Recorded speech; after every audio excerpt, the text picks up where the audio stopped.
Basta magandang hapon sa ating lahat, mga kapwa ko ka-farmers from Luzon, Visayas at Mindanao. So ngayong hapon po mga kapwa ko ka-farmers, mag-update lang po tayo sa ating sitaw. So sa inyong lahat mga kasitaw, ito na po ang bagong variety ng SW Seeds Company na Galante Todo F1. Okay, ito po mga kapwa ko ka-farmers, napipitasan natin kanina ng mga 11 kilos.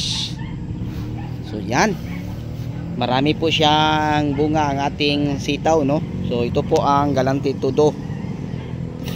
So abangan nyo lang mga kapwa ko ka-farmers, sa panglimang harvest. Siguro marami-rami na po ito dahil tingnan nyo.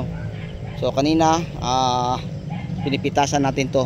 Ang unang harvest natin mga kapwa ko ka-farmers, yung una ay nasa 4 na kilo, pangalawa kanina nasa 11 kilos. Baka sa susunod ay kaya na po ito ng mga 20 kilos hanggang 30 kilos.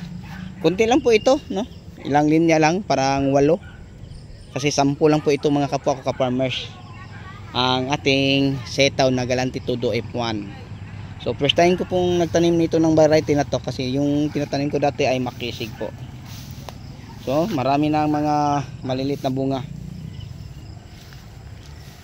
Yan, napaka po, haba ang sa ating Galante Todo. Yan, siguro aabot na mga 2 ruler kalahati, ganyan ka haba ang ating mga bunga sa ating tanim na Galante Todo F1. So sa inyong lahat ng mga kasitaw, share ko lang po sa inyo ang magandang insecticide na ginagamit ko sa sitaw, yung Triguard para sa leaf miner. Alam naman natin yung mga leaf miner, ito ay damage po ito ng leaf miner. So dahil po sa ginagamit natin Triguard, nakakatulong po din. So yun, tingnan natin, wala pong wiris-wiris o mining sa dahon, kasi yun po ang problema natin, leaf miner. So yung pan-shoot borer ko dito mga kapwa ko ka-farmers, ang ginagamit ko po ay Binibia at saka Proclaim, kasi yun po ang maganda sa mga fruit shoot borer po sa ating batong.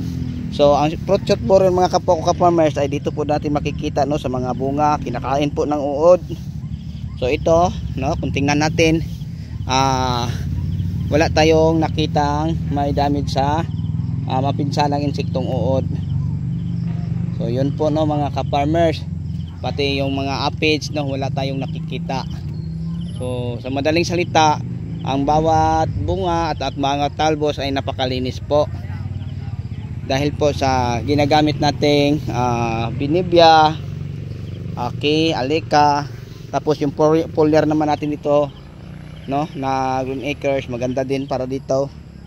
So kaya nga malinis at maganda po ang mga dahon sa ating sitaw. So yun lang po. So siguro hindi to bababa sa mga 20 hanggang 30 kilos sa mga floating harvest sa ating Galante Todo F1. So yun na po ang mga insecticide na ma-share ko sa inyo. So yung fungicide, pwede naman yung mga Verso o kahit mga mangkusib pwede din. So insecticide nating pang control sa leaf miner, huwag nyo kalimutan, Triguard. Sa shoot borer, Binibia, Proclaim Opti. Tapos sa mga aphids, kasi madali lang po itong makapitan ng aphids, so ulitin ko lang, pwede si Alika o anong meron ka, mga mitumel pwede din, Karta pwede din. Okay, so foliar natin, feeders, o kahit anong klaseng foliar pwede din sa sitaw, para mapadami natin ang mga bulaklak, kagaya nito at saka bunga.